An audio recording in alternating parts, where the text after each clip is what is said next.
اللهم من احييته منا فاحيه على الاسلام ومن توفيته منا فتوفه على الايمان آمین آمین۔ کل نفس ذائقۃ الموت، یہ قرآن حکیم میں کئی دفعہ یہ آیت ریپیٹ ہوئی ہے کہ ہر جان کو موت کا مزہ چکھنا ہے، اور یہ بات بالکل طے ہے کہ ہر شخص کی موت کی جگہ، ٹائم، سیکنڈز تک اللہ تعالیٰ نے ڈیفائن کر دی ہے اس کی تقدیر میں، وہ آگے پیچھے نہیں ہو سکتی، نیور، ناٹ ایٹ آل۔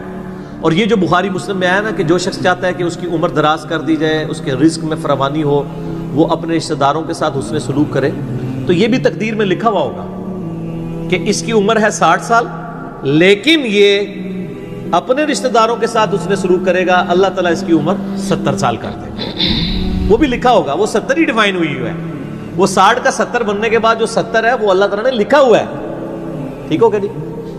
تو یہ اللہ تعالیٰ کے یعنی فیصلے ہیں۔ قرآن حکیم بالکل واضح ہے، سورہ آل عمران میں آتا ہے کہ جب غزوہ احد کے موقع کے اوپر منافقین نے کہا نا کہ ہم نے اپنے بھائیوں کو منع کیا تھا کہ احد کے میدان میں نہ جاؤ ورنہ قتل ہو جاؤ گے، تو اللہ تعالیٰ نے فرمایا اگر ان کی موت کا وقت آ چکا ہوتا یہ خود کھنچے چلے جاتے اپنی مقتل گاہوں کی طرف، یہ اپنے آپ کو روک بھی نہ پاتے۔ پھر سورہ نساء میں آیا کہ تم اپنے آپ کو مضبوط قلعوں میں بھی بند کر لو نا، موت تمہیں وہاں پہ بھی آ کے جائے گی، وہ موت کو آپ ٹال نہیں سکتے، ایک لمحہ نہ آگے ہوگی نہ پیچھے۔ سورہ لقمان کے بالکل اینڈ میں آتا ہے نا کہ 5 علوم اللہ تعالیٰ کے ساتھ خاص ہیں، ان میں ایک ہے کہ کوئی جان نہیں جانتی کہ اس کو کس زمین میں موت آئے گی، ہاں اللہ تعالیٰ وحی کے ذریعے بتا دے، جیسے مسلم شریف میں حدیث ہے نبی صلی اللہ علیہ وآلہ وسلم نے غزوہ بدر سے ایک دن پہلے زمین پہ لکیریں کھینچ دی تھی بدر کے میدان میں، یہاں کل ابو جہل کی لاش ہوگی، یہاں عتبہ کی ہوگی، یہاں امیہ ابن خلف کی ہوگی۔ سر اب آپ عمر سیریز دیکھیں نا، وہاں آپ کو لاشیں پڑی ہوئی نظر بھی آئیں گی، ٹھیک ہو گیا جی؟ تو یہ آپ صلی اللہ علیہ وآلہ وسلم نے پہلے ڈیفائن کر دی تھی ساری چیزیں، تو یہ اللہ تعالیٰ نے آپ کو وحی کے ذریعے بتایا تھا، اللہ تعالیٰ بتا سکتا ہے اپنے پیغمبر کو، تو واقعی موت کا وقت مقرر ہے، وہ ٹل نہیں سکتا۔ لیکن اس پہ یہ بھی سوال ہوتا ہے کہ اگر کوئی شخص کسی کو قتل کر دے تو پھر اس کا کیا قصور ہے؟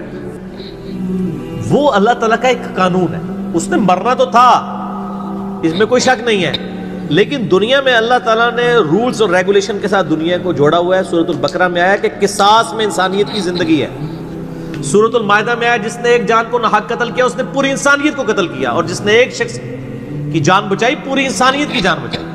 لہٰذا یہ جو کوئی کسی کو قتل کرے گا تو قرآن میں ہے قصاص کے اندر انسانیت کی زندگی ہے۔ انسانیت 2 چیزوں پہ چل رہی ہے، احترام جان اور احترام مال۔ اگر یہ 2 چیزیں نکل جائیں تو معاشرہ نہیں چل سکتا۔ گوروں کا معاشرہ ہم سے بہتر کیوں ہے؟ بغیر ریلیجن کے بھی احترام جان احترام مال ہے، جسٹس ہے، انصاف ہے، عدالتیں آزاد ہیں، جہاں پہ احترام جان بھی احترام مال بھی ہے۔ سالوں تک وہ ثبوت ڈھونڈتے رہتے ہیں، اس کے بعد بندے کو پکڑتے ہیں، یا بندے پکڑ کے غائب ہو کے مر مرا جاتے ہیں، ان کے رشتہ دار عدالتوں کے چکر کاٹتے رہتے ہیں کہ جی ہمارا بچہ اٹھایا گیا، نہ عدالتوں کو پتہ ہوتا ہے نہ اور کسی کو پتہ ہوتا ہے۔ تو یہ چیزیں تو پھر ظاہر ہے کہ ایک ریونج کریٹ کریں گی نا۔ ہم اس لیے کہتے ہیں عدالتوں کو آزاد ہونا چاہیے، عدالت سے اوپر کوئی نہیں ہونا چاہیے، عدالتیں آزاد ہوں گی باقی سارا سسٹم بہتر ہو جائے گا، ٹھیک ہو گیا؟ تو یہ یعنی اللہ تعالیٰ نے وقت مقرر کر دیا ہے، وہ آگے پیچھے نہیں ہوگا۔ اور آپ دیکھتے ہیں کتنے لوگ موت کے منہ سے واپس آ جاتے ہیں۔ حضرت خالد بن ولید رضی اللہ تعالیٰ 100 سے زیادہ مار کے لڑے انہوں نے، اور جب موت کا وقت قریب آیا وہ کہتے ہیں میرے جسم کا کوئی ایک حصہ بھی ایسا نہیں جہاں پہ کسی نیزے یا تلوار کا نشان موجود نہ ہو۔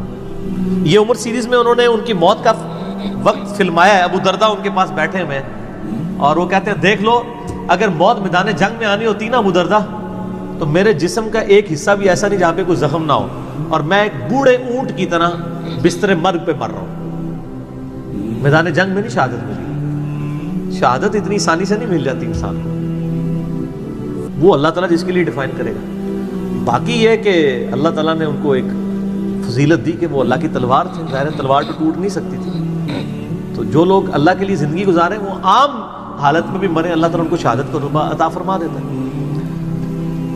میدان جنگ میں جانے سے موت نہیں آتی، کتنے لوگ موت کے منہ سے واپس آتے ہیں، اور سر ایئر کریش میں لوگ بچ گئے ہوئے ہیں، اور تو اور چھوڑ دیں جہاں پہ کوئی انسان امیجن نہیں کر سکتا، کئی بم پھٹتے ہیں، بندے مر جاتے ہیں، کسی عورت نے بچہ اٹھایا ہوا ہے، بچہ سیدھا سلامت مل جاتا ہے وہاں سے، یہ اللہ کے فیصلے ہیں کس کے لیے کیا زندگی رکھی ہے. وہ اسی لیے کہا جاتا ہے نا کہ مارنے والے سے جو بچانے والا جو ہے نا وہ بڑا ہے.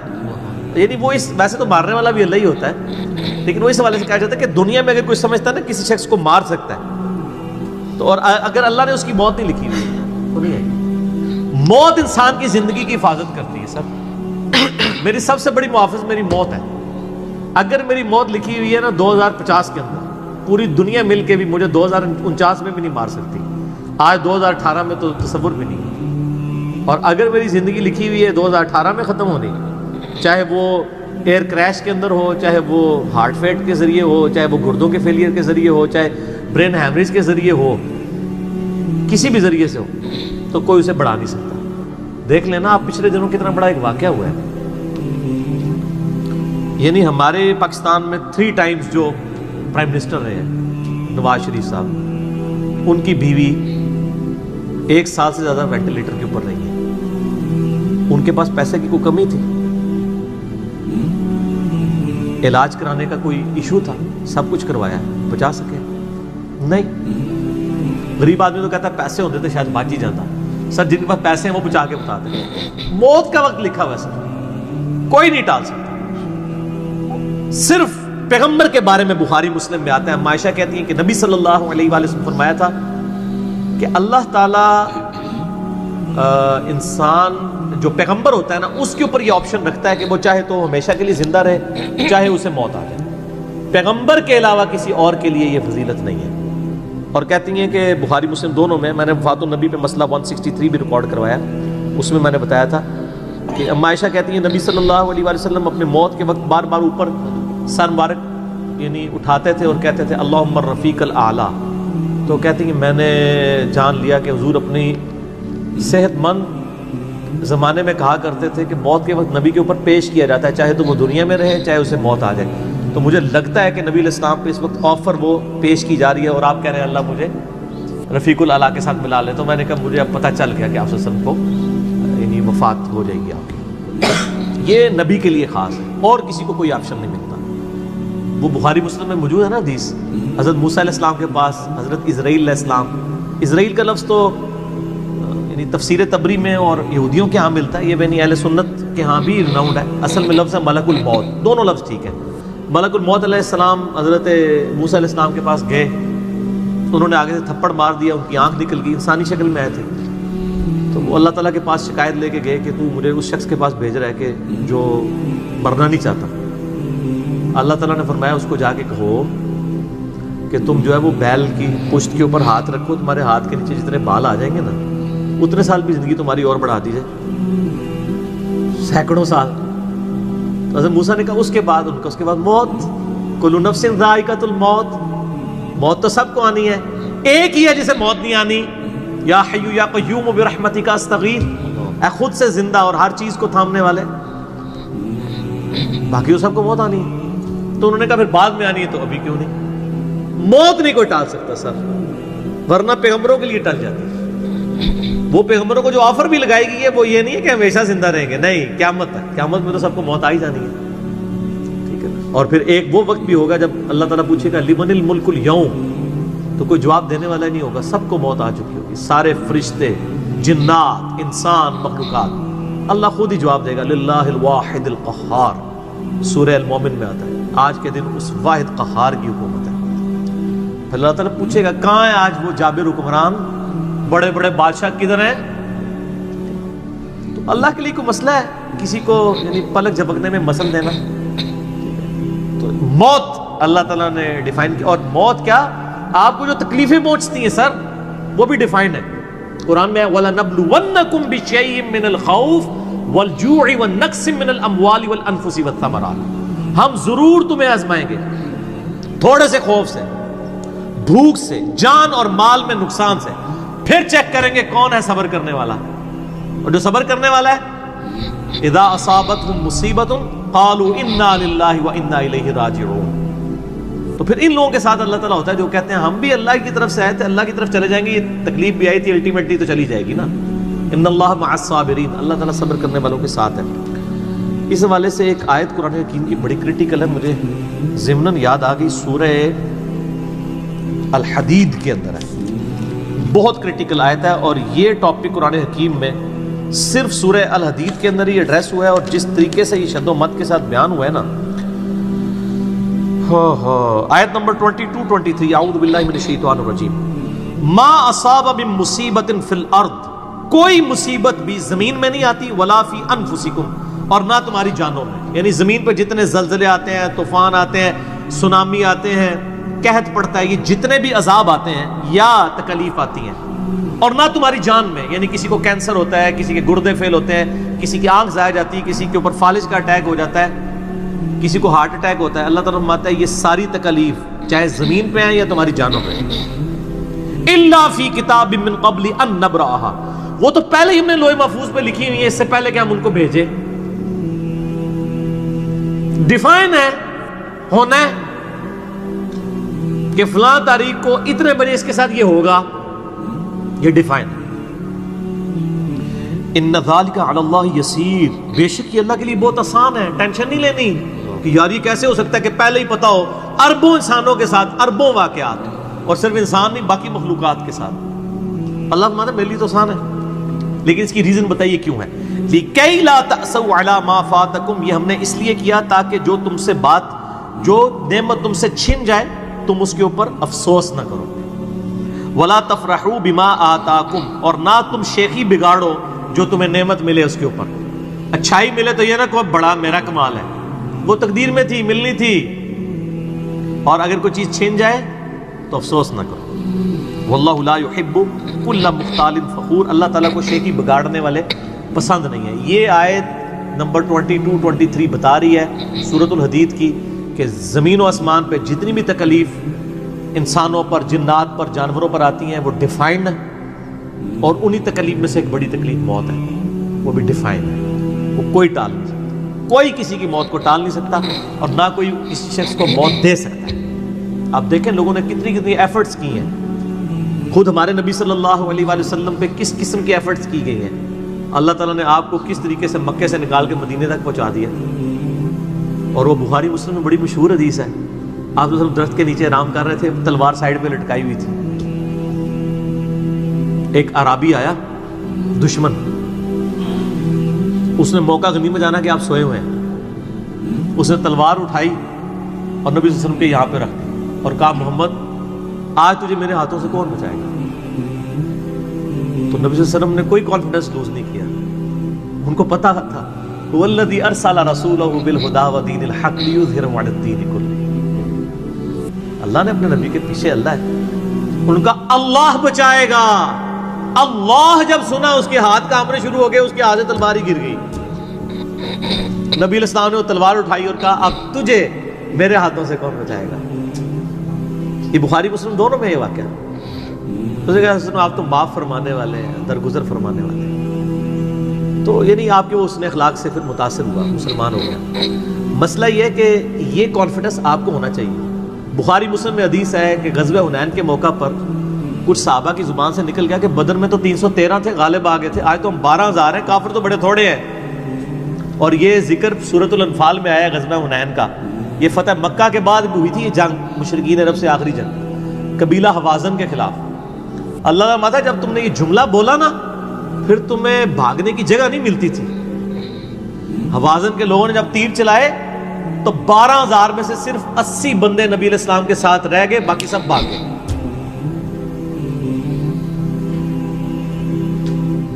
اور صحابہ کہتے ہیں، بخاری مسلم کے الفاظ ہیں، میں نے حضور کی معجزات والا جو لیکچر دیا ہے مسئلہ 131A-B-C-D، اس میں بتایا کہ نبی علیہ السلام اکیلے آگے جا رہے ہیں، انا النبی لا کذب انا ابن عبد المطلب، میں نبی ہوں اس میں کوئی شک نہیں ہے، اور میں عبد المطلب کا بیٹا ہوں۔ یہ رڈز پڑھتے ہوئے آپ صلی اللہ علیہ وسلم اکیلے آگے جا رہے ہیں، اور آپ صلی اللہ علیہ وسلم نے زمین سے یوں مٹھی بھری کنکریوں کی اور یوں کافروں کی طرف، اور فرمایا چہرے مسخ ہو جائیں، آنکھیں اندھی ہو جائیں، اور سب کی ہو گئی، مسلمانوں کو فتح ہو گئی، اور اسی کا ذکر ہے وما رمیت اذ رمیت ولکن اللہ رمی، اے نبی جو آپ نے کنکریاں پھینکی تھی وہ آپ نے نہیں پھینکی تھی، وہ اللہ نے پھینکی تھی، یعنی اللہ کا پیچھے ڈیوائن ڈیسیژن تھا۔ تو